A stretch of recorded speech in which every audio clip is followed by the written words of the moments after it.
La localidad valenciana de Benetússer ha celebrado su cita más humanitaria con una nueva edición de la San Silvestre Solidaria que contó con la participación de centenares de vecinos y vecinas.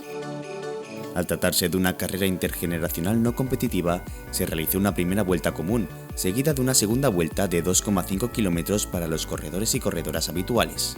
Es un evento que todos están esperando, todas las familias, todos los comercios que van a participar, y la verdad que es una fecha señalada en nuestro calendario. Los disfraces de los vecinos y vecinas de Benetússer acapararon las miradas en un encuentro en el que la ciudadanía se volcó en la donación de alimentos y productos de primera necesidad.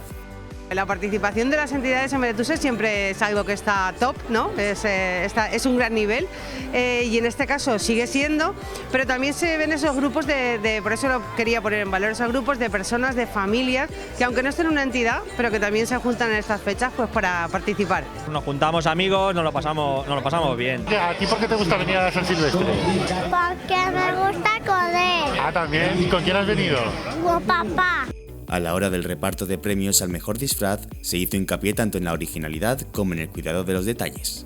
Se junta un poco todo, ¿no? El deporte, que además aquí las carreras populares están cada vez más arraigadas, y se junta con esa solidaridad, en este caso con Cruz Roja, con ese kilo solidario que traen, y bueno, los disfraces y la participación sobre todo en familia, yo creo que es lo más importante. Recogemos alimentación que para personas desfavorecidas pues les hace muchísima falta.